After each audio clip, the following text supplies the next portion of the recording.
Break के बाद खुशामदीद। IMF कर्ज प्रोग्राम की अगली किस्त देने पर रजामंद हो गया। पाकिस्तान और IMF के दरमियान स्टाफ लेवल मुआहिदा हो गया है। मौसमियाती तब्दीली और IMF की किस्त मिलाकर पाकिस्तान को $2 अरब मिलेंगे। आलमी मालियाती इदारे ने मुआशी अहदाफ के हुसूल में पाकिस्तान की कारकर्दगी को सराहा। वजीर आजम शहबाज शरीफ कहते हैं कि हमने IMF के हदफ से ज्यादा टैक्स जमा किया। आलमी इदारे के लोग हैरान परेशान थे, ये सब पाकिस्तान में हुआ। IMF से मुआहिदे में आर्मी चीफ की काविशें भी शामिल हैं। IMF का पाकिस्तान के साथ एग्रीमेंट हो गया है। Chief army staff general Nasir Munir की भी उसी तरह कंट्रीब्यूशन है जिस तरह आपकी है। मुखालिफिन ने ढंडोरे पीटे। मिनी बजट के बगैर IMF आगे नहीं चलेगा। मिनी बजट में नहीं आया।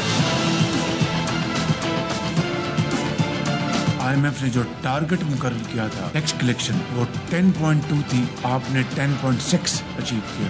IMF ने अपने रिव्यू में कहा टारगेट को कम कर देगा। मैंने कहा नहीं, अगर मैंने ये बात मान ली तो ये तमाम जो काम शुरू है इस वक्त टैक्स कलेक्शन के लिए, जहाँ करप्शन है उसको कम करने के लिए, ये सब बैठ जाएंगे। IMF जैसा इदारा हैरान परेशान हुआ कि I mean is it happening in Pakistan और समवेयर एल्स।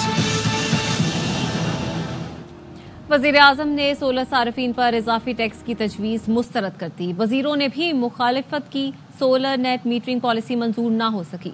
नई पॉलिसी में सार्फिन से $10 यूनिट में बिजली की खरीदारी और टैक्स की शिकें थी। एलामी में बताया गया कि शिराकतदारों से मशवरे के बाद सिफारिशात दोबारा काबीना में पेश करने का फैसला किया गया।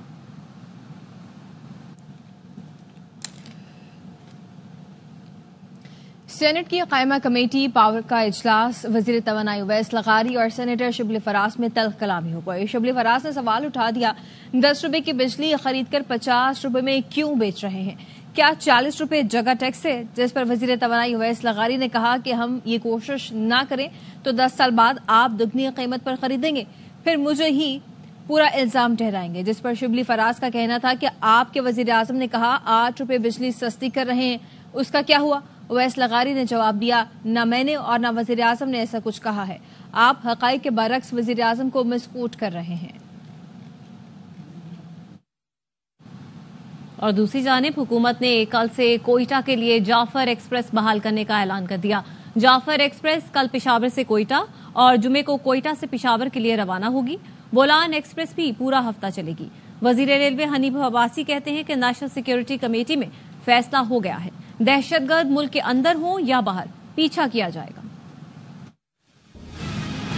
कल पेशावर से जाफर एक्सप्रेस को कोयटा के लिए रवाना होगी। परसों इंशाल्लाह यहाँ से हम फुल फ्लैग जाफर एक्सप्रेस को पेशावर के लिए रवाना करेंगे और इसके लिए फिर बोलान एक्सप्रेस जो है वो भी हम इंशाल्लाह यहाँ से चलाएंगे और वो 2 दिन की बजाय हम 7 दिन चलाएंगे।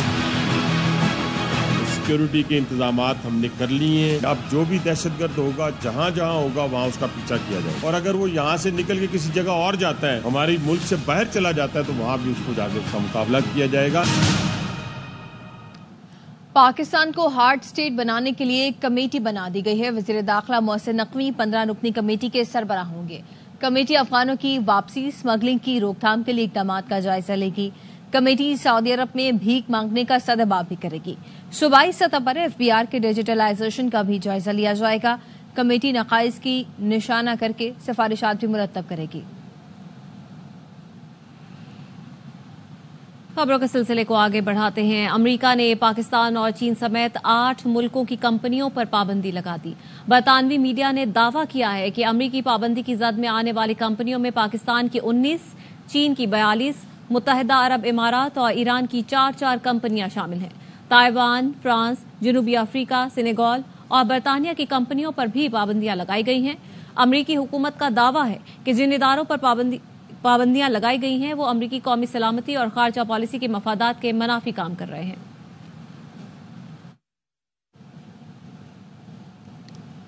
जज अरशद मलिक की वीडियो कैसे बनी, नासिर भट्ट ने तफसील बता दी। लीगी रहनुमा ने कहा कि जज अरशद मलिक नवाज शरीफ को सजा देकर शर्मिंदा थे। उन्होंने नवाज शरीफ को मिलकर बताया कि साकिब निसार ने सजा दिलवाई है। अरशद मलिक ने मुझे घर बुलवाया और कहा कि अपील के पॉइंट्स लिखवाएं। मैंने मोबाइल फोन पर रिकॉर्डिंग लगा दी कि कोई पॉइंट भूल न जाऊं। फिर तो अरशद मलिक ऐसा बोले कि नवाज शरीफ की बेगुनाही साबित हो गई। मैंने वीडियो मरियम नवाज को दिखाई, जिसके बाद उन्होंने प्रेस कॉन्फ्रेंस की। जज साहब सजा दे चुके थे। अब उनको रिग्रेट था कि मैंने ये गलत काम किया। उन्होंने मुझे कहा कि मैंने मियाँ साहब से मिलना है यार, मैंने बड़ा जुल्म ज्यादती कर दी। मैं लेके गया उसको, उसने मियाँ साहब को बताया कि मैंने सजा नहीं देनी थी। जिन लोगों ने आपके खिलाफ मुकदमात बनाए थे वो आपको छोड़ने के लिए थोड़ी बनाए। साकिब निसार से भी इसको मिलाया। उसने कहा कि नवाज शरीफ को सजा दो, मुल्क हालत जंग में है। मुझे अरशद मलिक ने कहा रास्ते में कि मैं आपको पॉइंट्स लिखवाता हूँ, अपील करनी थी हाई कोर्ट में। मुझे घर बुलाया, घर आ जाओ, अपने साथ अपना असिस्टेंट लेगा कंपनी का, तुम लिखते रहना। मैंने अपने जेब में टेलीफोन रखा रिकॉर्डिंग के लिए। मेरे ज़हन में था ये बोलता रहेगा, कुछ चीज आगे पीछे होती है तो रिवर्स करके सुनूंगा। जब वो बोल जा रहे थे मलिक अरशद साहब, ऐसी बातें थी, वो खुद परेशान था कि मैंने ऐसा क्यों किया। मैंने फिर मरियम नवाज शरीफ साहबा को फोन किया। मैंने उनको बताया जी ये वीडियो है। मैं कहा जी ये मियाँ साहब की बेगुनाही का सबूत है। जब आपने रिकॉर्डिंग करनी थी, मियाँ साहब या मरियम या इनके नॉलेज में था कि आपने ये करना है? नहीं, कोई पता अच्छा, नहीं। वो आपको ही था। मुझे अरशद मलिक ने कहा रास्ते में कि मैं आपको पॉइंट्स लिखवाता हूँ। भारत में इंतहा पसंदी की भी इंतहा। लतीफा सुनाने पर शिवसेना के गुंडे हत्थे से उखड़ गए। भारतीय कॉमेडियन के शो में हमला करके तोड़फोड़ की। कुणाल कामरा को धमकियां भी दी। भारतीय स्टैंड अप कॉमेडियन मोदी सरकार को आईना दिखाते रहते हैं। मुंबई के क्लब में महाराष्ट्र के वजीर आला पर लतीफा सुनाया तो अताब में आ गए। वजीर आला ने भी कार्रवाई का मुतालबा कर दिया। मुंबई पुलिस ने कुणाल कामरा के खिलाफ ही तफ्तीश शुरू कर दी। खबरें और भी हैं, शामिल करेंगे इस ब्रेक के बाद। हमारे साथ रहिएगा।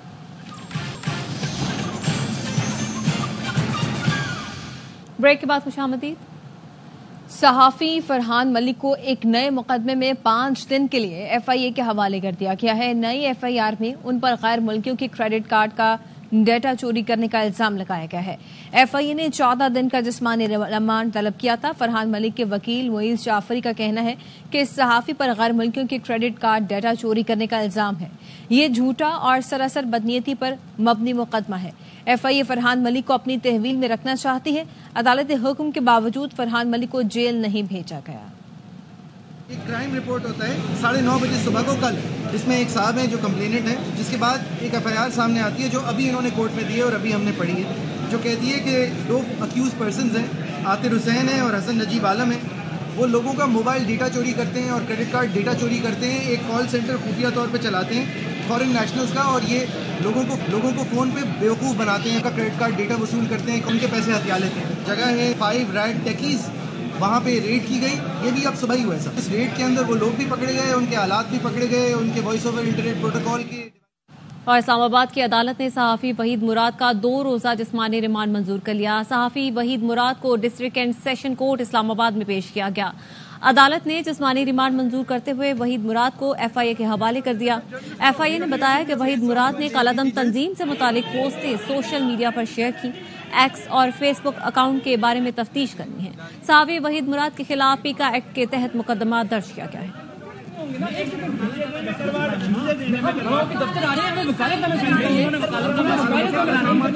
वहीद मुराद को वापस ले जाया जा रहा है 2 दिन के रिमांड पर। कराची के इलाके कारसाज रोड पर तेज रफ्तारी की टक्कर से मोटरसाइकिल सवार मियां बीवी जाम बहक हो गए हैं। मजीद बता रहे हमारे नुमाइंदे सलमान लोधी। कराची में शारा फैसल पर यह खौफनाक ट्रैफिक हादसा हुआ है। रोड पर साइड पर मौजूद मियां बीवी को तेज रफ्तार गाड़ी ने हिट किया है। एनी शाहिदीन ये कहते हैं 2 गाड़ी में रेसिंग लगाई जा रही थी और एक गाड़ी ने सड़क के किनारे पर मौजूद मियां बीवी को हिट किया, जो मौके पर ही इंतकाल कर गए। ये वो खातून और मर्द यहाँ पे मौजूद थी जिनकी मोटरसाइकिल का हाथ दे सकते हैं। एनी शाहिदीन ये भी कहते हैं कि वो ईद की खरीदारी कर घर जा रहे थे और यहाँ पे रफ्तारी के वक्त रुके हुए थे। तेज रफ्तारी की वजह से हादसा पेश आया और गाड़ी में सवार लोग, जो एक गाड़ी ने जिन्होंने हिट किया, वो यहाँ से हादसे के बाद तो मौके से फरार हो गई थी, लेकिन कुछ ही फासले पर जाके इनकी गाड़ी रुकी है तो टायर बस्ट हुआ है। तो यानी शायद ये कहते हैं वहाँ पर मौजूद लोगों ने एक ड्राइवर को पकड़ा, गाड़ी में सवार 2 से 3 अफराद जो मौजूद थे ये तो मौके से फरार हो गए, लेकिन एक ड्राइवर को पकड़ने के बाद उन्होंने खूब तशद्दुद का निशाना बनाया। जब पुलिस यहाँ पे पहुंची तो लोग इतने ज्यादा मुश्तइल थे कि वो पुलिस मोबाइल को भी जाने की इजाजत नहीं दे रहे थे। पुलिस को फिर इजाफी नफरी को तलब करना पड़ा। लोगों से बड़ी मुश्किलों से पुलिस ने उस ड्राइवर को हिरासत में लिया। पुलिस हुकाम ये कहते हैं कि वाकई की तहकीकात शुरू कर दी। कराची के बाद लाड़काना में भी डंपर गिरती। एक ही डंपर 5 रोज में 4 जिंदगियां निकल गया। सिंध सॉलिड वेस्ट मैनेजमेंट के डंपर ने एयरपोर्ट रोड पर खातून को कुचल दिया। कुतुब कॉलोनी के रिहायशी मौके पर ही जाँ बहक हो गई। 4 दिन कबल इसी डंपर ने ईद की शॉपिंग पर जाने वाले खानदान को रौंद डाला। हादसे में माँ, बेटा, बेटी जान से गए, वालिद जख्मी हुए थे। पहले हादसे के डंपर का ड्राइवर तब्दील किया गया था। आज उसी डंपर पर दूसरे ड्राइवर ने एक और जान ले ली।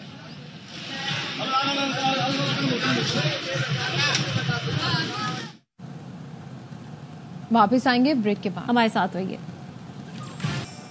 और जनाब, अब कुछ बात हो जाए ईद की। कुछ ही रोज बाकी हैं, ईद की शॉपिंग भी जारी है और सबसे ज्यादा शॉपिंग की जाती है बच्चों की। और बच्चे जो चीज पसंद करते हैं वो खरीदारी के लिए आगे आगे होते हैं। बिल्कुल। और बच्चों की शॉपिंग कहाँ तक पहुंची है, ये सारी सूरत हाल जानते हैं। मुख्तलिफ शहरों में हमारी नुमाइंदगान मौजूद हैं। कराची से रोबीना अलवी हमारे साथ होंगी, जबकि लाहौर से सिदरा कयास हैं, क्वेटा से अतिया अकरम हैं, इस्लामाबाद से फरार रब्बानी है और सखर से हमारे साथ सहरिश खोकर मौजूद होंगी। सबसे पहले कराची के शहर की बात कर लेते हैं। रोबीना अलवी हमारे साथ मौजूद हैं। रोबीना, बताइएगा बच्चों की तैयारी कहाँ तक पहुंची है और स्पेसिफिकली कौन सी चीजें बच्चे ले रहे हैं, क्योंकि ईद की तैयारी की बस एंडिंग चल रही है।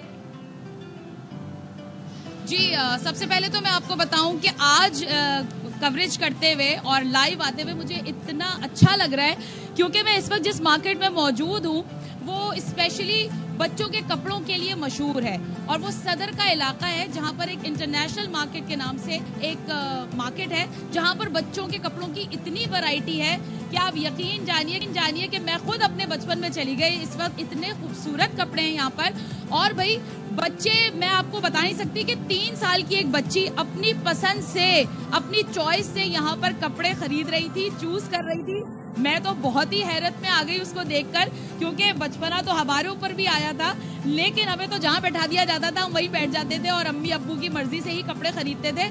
लेकिन अब जमाना बदल गया है, बच्चे जो हैं वो अब अपनी पसंद से जूते, कपड़े, पैंट शर्ट, शलवार कुर्ता सभी खरीदने में इस वक्त मसरूफ। लेकिन देखा जाए तो रौनकें जो हैं वो चाहे त्योहार की हो चाहे खुशियों की हो, वो होती ही बच्चों से हैं। और यहाँ यकीनन बच्चों की बेशुमार वैरायटी मौजूद है और इनकी चीजें देखकर अपना भी बचपना याद आ जाता है। रुबीना की कुछ बच्चों से भी बात हुई है, कुछ शहरियों से भी बात हुई है जो वहाँ पर शॉपिंग कर रहे हैं, वो भी सुनते हैं। के कपड़े लेने के लिए आए, बच्चों की ईद ये बनाते हैं बस, और क्या करें। कितने सूट ले लिए माशाल्लाह? बस 2-2 सूट ले लिए और एक और लेना है उनका। चप्पलें लेनी है। पैंट शर्ट ज्यादा पसंद है, उसमें बच्चे अच्छे लगते हैं। शूज तो इनके पापा ले आए थे पहले ही। ईद तो होती ही बच्चों के दम से। अभी बच्चे के कपड़े देख रहे हैं, पसंद कर रहे हैं। मैं अपने पसंद की शूज लेने आया हूँ। हमारी नहीं हुई अभी, अब बच्चों के लिए लगे हुए हैं, बच्चों के बाद फिर अपना देखेंगे। ईदें तो मालूम ही बच्चों से होती है। पापा की कितनी जेब हल्की करा दी? नहीं, अभी खरीदने जाएंगे। पैंट शर्ट खरीदोगी या शलवार सूट? Pant shirt. अभी एंट्री करिए, अभी देखो क्या लेते हैं, ये इसके बाद डिसाइड करेंगे फिर। चले जी, कराची के बाद अब लाहौर का रुख कर लेते हैं। सिद्रा, आपसे जानना चाहेंगे, पहले तो ये बताएगा कि लाहौर में वो कौन सी मार्केट है जो बच्चों के लिए फेवरेट समझी जाती है, जहां पर बच्चों के लिए सबसे ज्यादा खरीदारी की जाती है। इस वक्त आप कहां पर मौजूद हैं और बच्चों की खरीदारी कहां तक पहुंची? जी बिल्कुल, बच्चों की अगर वैरायटी की बात की जाए तो हर मार्केट में ही बच्चों के कपड़े बआसानी अवेलेबल हैं। लेकिन इस वक्त मैं जिस मार्केट में खड़ी हूँ, वैसे तो ये सारा साल ही ये मार्केट रश में रहती है और बहुत ज़्यादा रश रहता है, क्योंकि यहाँ पर बहुत ज़्यादा सस्ती चीज़ें भी दस्तयाब होती हैं। इस वक्त मैं इस इचरा मार्केट में मौजूद हूँ और यहाँ पर बच्चों की बेतहाशा वैरायटी है। अगर फ्रॉक्स की बात की जाए तो रंग बिरंगे फ्रिल्स वाले, सिंड्रेला वाले और डिफरेंट फ्रॉक्स जो हैं उसकी वैरायटी भी अवेलेबल है। उसके साथ साथ ईद की मुनासबत से जो है वो शलवारें, कमीज़ें और लहंगे भी यहाँ पर मौजूद हैं। और बच्चे जो हैं वो वालिदैन से फरमाइशें करके अपनी मनपसंद चीज़ें लेने के लिए जो है वो वालिदैन की जेब हल्की करवा रहे हैं, जिसमें वालिदैन थोड़ा बहुत महंगाई का शिकवा करते भी दिखाई देते हैं। उनका ये कहना है कि वालिदैन का काम है कि वो बच्ची जिम्मेदारी को पूरा करें, उनकी तमाम खुशियों को पूरा करें। और फिर ईद है तो ईद में बच्चों की ही ईद होती है, तो वो तमाम दिनों के हिसाब से ईद का पहले दिन उन्होंने क्या ड्रेस पहनना है, दूसरे दिन क्या पहनना है और तीसरे दिन क्या पहनना है। तो बच्चों की ही तो ईद होती है, पहले दिन क्या पहनेंगे, दूसरे दिन और तीसरे दिन क्या। इस हवाले से शॉपिंग तो जोरों शोर से जारी है और वालिदैन भी उनके साथ मौजूद है। सिद्रा ने कुछ शहरियों से बात की है, लाहौर के लोग क्या कहते हैं, आइए सुनते हैं। लेने आई हूँ अपना और अपनी कजिनों का ईद के लिए। इसमें मैंने टॉप पहनना है, जूतियाँ लेनी है और क्या कहते हैं हेयरबैंड लेने हैं, बैग लेनी है, कपड़े मैंने ले लिए। फर्स्ट डे के लिए मैंने शॉर्ट मिस ली है, सेकंड डे के लिए फ्रॉक है और थर्ड डे के लिए पैंट टॉप है। बच्चों की हर चीज़ कंप्लीट होनी चाहिए और मैचिंग होनी चाहिए और बस निकले हुए हैं, शॉपिंग कर रहे हैं। 70% हो गई है तैयारी। फर्शी शलवार ही अभी ट्रेंडिंग पे है। मेरी तो मिली नहीं साइज, तो मम्मा वगैरह ने ली है। लाहौर के नन्हे मुन्ने बच्चों की गुफ्तगू आपने सुनी। अब क्वेटा का रुख कर लेते हैं। अतिया अकरम हमारे साथ मौजूद है। अतिया, बताएगा क्वेटा में क्या सिचुएशन है, बच्चे क्या क्या खरीद रहे हैं और यहाँ का मौसम कैसे है? मौसम की मुनासबत से खरीदारी जारी है बच्चों की? बिल्कुल ऐसा है कि कोयटा का मौसम जो है और कराची के फैशन का कुछ पता नहीं चलता। पिछले दिनों तो काफ़ी ज़्यादा गर्मी हो गई थी, बट आज शाम से ही जो है वो यकबस्ता चलना शुरू हो गई और इसने वालदैन की परेशानी में कर दिया इजाफा, क्योंकि माह रमज़ान पूरा गर्म गुजरा और उसी हिसाब से जो है वो बच्चों की शॉपिंग की गई। इस वक्त मैं लियाकत बाजार चूड़ी गली में मौजूद हूँ। यहाँ पर बच्चों की बहुत ज़्यादा वैरायटी अवेलेबल है और हमने बच्चों से जब बात की तो मुझे वाकई बहुत हैरत हुई। एक नन्ही मुन्नी बच्ची जो अपना नाम भी नहीं बता पा रही थी, बट वो अपनी मैचिंग चूड़ियाँ और ज्वेलरी लेने के लिए आई थी क्योंकि उन्होंने रेड कलर का ड्रेस बनाया हुआ था। और उसके साथ मैंने यहाँ पर लड़के भी किसी से पीछे नहीं हैं। बच्चों से जब हमने बात की तो बच्चों का कहना ये था कि लड़कियाँ अगर चूड़ी, मेहंदी और जूते खरीद रही हैं, ज्वेलरी खरीद रही हैं, तो वो अपने कपड़ों के साथ मैचिंग घड़ियाँ ज़रूर खरीदेंगे। वालिदैन से जब हमने बात की तो महंगाई के साथ साथ मौसम ने उनको परेशानी में डाला हुआ था। उनका कहना ये था वालिदैन जो है वो महंगाई के हवाले से भी शिकवा करते नजर आते हैं। क्वेटा के बच्चे क्या कहते हैं, कितने पुरजोश हैं ईद की शॉपिंग को लेके, वो भी जानते हैं। कपड़े खरीद लिए। अच्छा, आप क्या खरीदने के लिए आई हो? चूड़ी और मेहंदी। कपड़े बना ली, मैं जुल्लीस लेने आई हूँ। मैं रेड कपड़े बनाए और रेड कलर के चूड़े लेने हैं। कपड़े बना लिए? जी बना ली। जूतियाँ और घड़ी खरीदनी है। तो जनाब, कोयटा में तो अभी मौसम सर्द है। इस्लामाबाद का रुख कर लेते हैं। फरा, आपसे जानना चाहेंगे इस्लामाबाद की कौन सी मार्केट में मौजूद हैं और जब बच्चों की शॉपिंग की बात आती है तो ज्यादातर लड़कियां आगे आगे होती हैं क्योंकि चूड़ियां, मेहंदी, पर्स खरीदना। लड़के भी क्या उसी तरह आगे आगे? बिल्कुल, इस्लामाबाद की आपने बात की तो इस्लामाबाद की F7 मार्केट में मैं मौजूद हूँ। यहाँ पर बहुत ज़्यादा ब्रांड्स की शॉप्स हैं जहाँ पर बच्चे बहुत शौक से आते हैं, मनपसंद चीज़ें खरीदते हैं। अगर बात करें लड़कियों की तो बहुत सारी कलर्स भी हैं, बहुत सारी वैरायटीज़ भी हैं, लेकिन लड़के जो बच्चे हैं वो भी किसी से पीछे नहीं है। कोई शलवार कमीज़ ले रहा है, किसी को जीन्स चाहिए, किसी को जैसे आगे गर्मी का मौसम आ रहा है तो उसे शॉर्ट्स लेने हैं। बच्चे अपनी मनपसंद चीज़ों को लेने के लिए यहाँ पर पहुँचे। अगर बच्चियों की बात करें तो ये F7 की गोल मार्केट है। यहाँ पर चूड़ियों और ज्वेलरी की बहुत बड़ी एक वैरायटी है। तो यहाँ पर बच्चियाँ आ रही हैं, अपने कपड़ों के साथ ज्वेलरी मैच करी हैं। यहाँ पसंद आ रही हैं, किसी को झुमके पसंद आ रहे हैं। बड़ी प्यारी प्यारी सी छोटी छोटी सी रिंग्स भी हैं जो कि बच्चियों के लिए, तो वो अपने लिए वो खरीद रही हैं। अगर लड़कों की बात करें तो लड़के यही कह रहे हैं कि जी हमारे लिए इतनी ज्यादा वैरायटी नहीं होती है, लेकिन उसके बावजूद लड़कों का ये शिकवा जायज है कि लड़कों की वैरायटी उतनी नहीं होती जितनी लड़कियों की होती है। इस्लामाबाद के बासी क्या कहते हैं, आइए सुनते हैं। चूड़ियों की तैयारी रह गई है, बाकी और मेहंदी की तैयारी रह गई है, बाकी कपड़ों के साथ हम लोग मैच कर रहे हैं। हम लोग बेसिकली चूड़ियाँ लेने के लिए आए थे, लेकिन अभी तक कुछ पसंद नहीं आया, तो अभी तक कुछ लिया नहीं है। Get stuff for my mother. चूड़ियाँ ली हैं मैंने और एक नेकलेस लिया है उनके लिए। बहुत से शहरों की बात कर ली तो अब सक्खर की भी बात कर लेते हैं। वहां से हमारे साथ मौजूद होंगी सैरिश कुकर। सैरिश, बताएगा सक्खर में बच्चे क्या खरीद रहे हैं, क्या शौक से लेना पसंद करते हैं और ईद के हवाले से स्पेसिफिकली क्या तैयारियां जारी हैं? देखिए, ईद की जब बात आती है ना तो फिर ईद की खरीदारी का जो एहसास है ना वो बहुत खूबसूरत और दिलकश होता है। और बात जब आ जाए बच्चों की तो बच्चे मन के सच्चे, उनको अपनी मनमानियां करवानी लाजमी और मलजूम होती हैं। तो हमारे यहाँ पर बाजार में जब हम पहुँचे, ये मीनारा रोड कहलाया जाता है, बच्चों के लिए यहाँ पर बहुत अच्छी वैरायटी मिलती है। यहाँ जब हम पहुँचे और बच्चों से मुलाकात की और उनके वालिदैन से मुलाकात की तो वालिदैन खासे अफसरदा लेकिन बच्चे खासे पुरजोश नजर आए, क्योंकि उन्होंने बताया कि उन्होंने ईद के लिए जो है वो हेयर बैंड्स लिए हैं, ईद के लिए उन्होंने अच्छे अच्छे प्यारे प्यारे से ड्रेसेस लिए हैं, खूबसूरत मैचिंग सैंडल्स लिए हैं, इसके अलावा फोन लिए हैं, ग्लासेस लिए हैं और कुछ बच्चियों ने तो ये भी कहा कि चूड़ियां नहीं, रिस्ट वॉच, क्योंकि आजकल की बच्चियों को जो है वो हाथों में घड़ी पहनना और ब्रेसलेट पहनना बहुत पसंद होता है। तो यहाँ पर हमें खासा रुझान देखा कि शहरी जो है वो अफसरदा भी होंगे, थोड़े परेशान भी होंगे महंगाई को लेकर, लेकिन जाहिर सी बात है साथ साथ शॉपिंग भी चल रही है। और वहाँ के बच्चे क्या कहते हैं इनकी शॉपिंग के हवाले से, वो भी जानते हैं। लिए सैंडल लिए, ज्वेलरी लिए, मैं स्कार्फ करती हूँ तो हिजाब लिया है, बस। मेरी ऑलमोस्ट सारी शॉपिंग हो गई है, ड्रेस, वॉचेस मैंने ऑलमोस्ट सब ले लिया। मुख्तलिफ शहरों से आपने बच्चों की भी गुफ्तगू सुनी है और हमारी नुमाइंदगान हमें अपडेट कर रही थी कि क्या सूरत हाल चल रही है, किस तरह से शॉपिंग की जा रही है। आप सबका बहुत शुक्रिया। न्यूज़ बुलेटिन से फिलहाल इतना ही। देखते रहिए RY न्यूज़।